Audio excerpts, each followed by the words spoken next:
Now, I'm sure anyone who plays games has heard of the Call of Duty franchise, the series of first-person shooters set in different conflicts.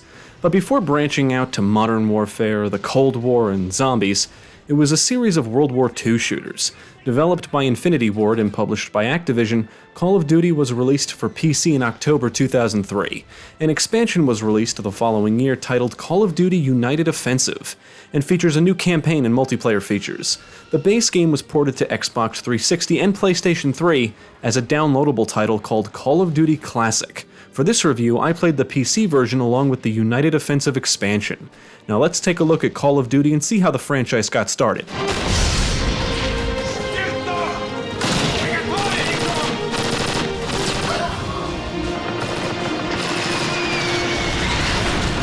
You could say there's 6 campaigns in Call of Duty and its expansion, which I think makes the game pretty unique for its time. You'll get to participate in the European theater of World War II from different viewpoints.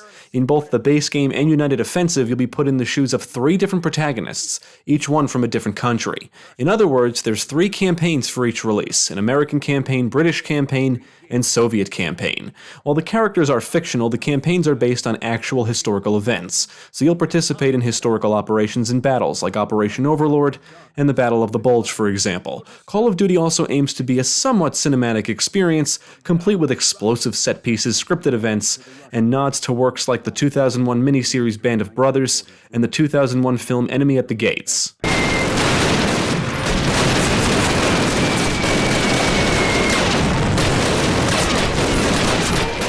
Each protagonist can perform the same functions. They can run, jump, crouch, go prone, lean left and right, and perform a melee attack. You can hold 2 weapons, a sidearm, and grenades, and swap them all out with others found on your travels. Some weapons even allow you to switch fire modes. One of Call of Duty's standout features is being able to aim down sights. There is a crosshair on your HUD, but you'll be more accurate when aiming down your sights, and you're less accurate when moving.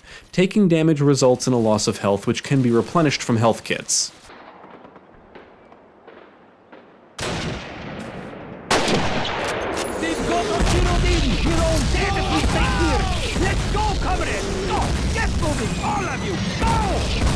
You'll get your hands on the typical World War II weaponry, and ammo is never hard to come by. In fact, weapons, ammo, and health kits seem to be everywhere and will be dropped by enemies. Furthermore, I was rarely out of grenades. There are a few missions that have you driving tanks and blowing away ground troops and enemy tanks, but most missions have you engaging enemies on foot. Call of Duty is a game that funnels you in the direction you need to go, in an effort to keep things moving and the action contained. While there's little room for experimentation and exploration, there's always going to be enemies to shoot and plenty of action.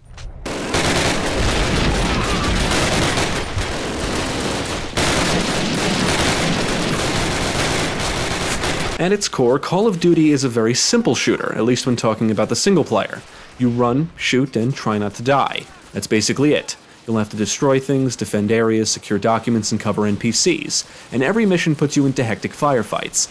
That said, if you like simple action-packed shooters, Call of Duty does deliver. It's a very high-energy and explosive experience. You won't be sneaking around anywhere, there's no puzzles to solve, and there's nothing to discover or collect. Exploration will lead you to resources like weapons, ammo, and health. But you never have to look too far, and strolling outside of the intended path will often get you killed.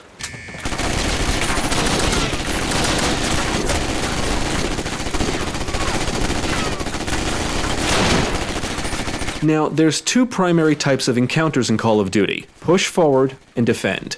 You're either going to be shooting your way to an objective or defending an area, sometimes in a set amount of time, which means you just have to survive until the timer reaches 0.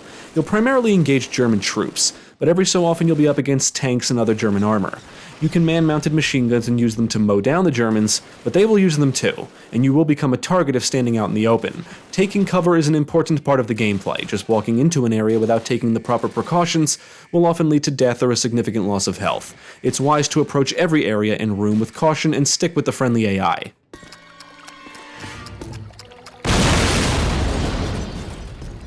There's very few missions that you have to complete solo. Most of the time you'll be accompanied by a group of friendly soldiers.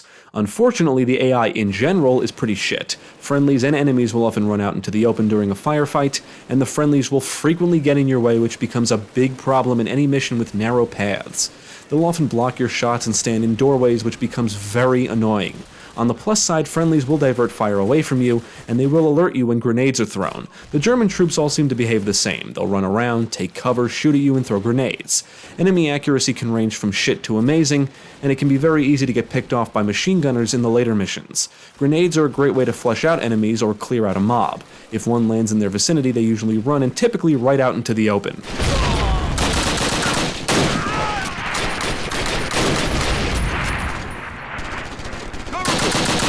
Call of Duty is a very scripted experience, and the standout missions only stand out because you're not engaging enemies on foot, which makes up 95% of the single-player experience. These include the missions where you drive tanks and one mission in United Offensive, which has you defending a bomber from German planes. Call of Duty isn't a tactical or strategic game. It doesn't really require you to think. In fact, it wants you to follow orders. Failing to do so will simply lead to death. All you need to do is focus on your objective. That said, because of its scripted nature, every mission will always play out the same. Enemies will always spawn in the same spots, and the linear environmental design ensures there's very few ways to approach situations. If you flank the enemy, it's because the objective called for it. If an NPC says you're going to sneak around somewhere, it's going to be a scripted sequence and is guaranteed to end in a firefight. It's always clear what you need to do, and the game is always guiding you. You're just going along for the ride. Here we go. This place will be crawling with crops.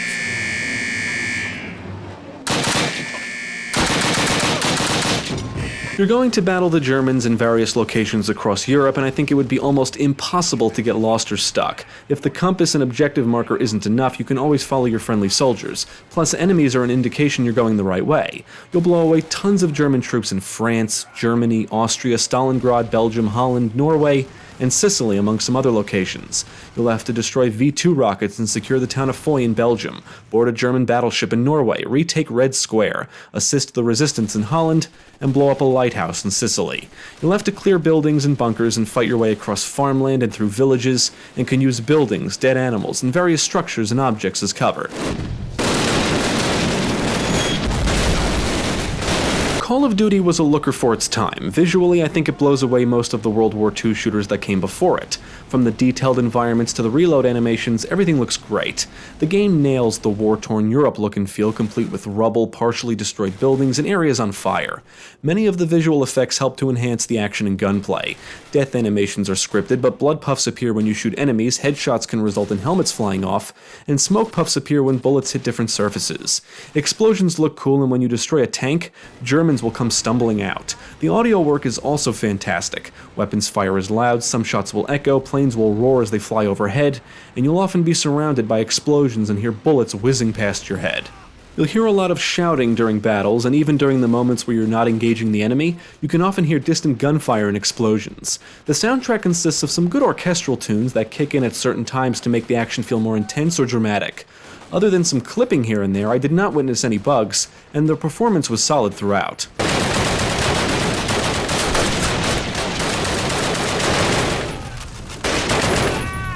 Personally, I think Call of Duty is one of the best World War II shooters of its time and still holds up. It's well made, with solid gunplay, it's fast-paced and action-packed. It's very flashy, especially for its time, which is one of the reasons it's exciting. But if you look at it through a modern lens, the Flash is now struggling to cover the simplicity. Call of Duty is a shooting gallery. You move along linear paths, shooting all of the enemies that pop up, and the game guides you every step of the way. You can bring up a list of your objectives at any time. On your HUD is a compass with an objective marker telling you exactly where to go, and friendly NPCs will explain exactly what you need to do. I still enjoy playing it, but I won't deny that I became numb to the action fairly quickly. Still, I appreciate its easy to pick up and play nature. It's great for when you're in the mood for a ton of action and not a lot of thinking. Call of Duty combined with United Offensive offers a pretty lengthy single-player experience. The multiplayer is its own beast, and from what I can tell, it's still active. Call of Duty's presentation and high-octane gameplay was impressive for its time, and became the foundation for what has become one of the most popular video game franchises in history.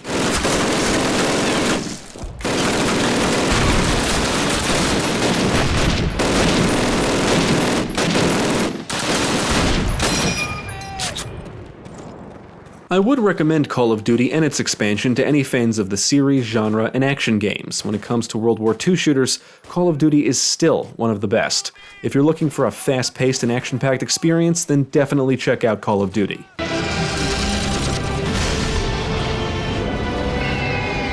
Keep advancing!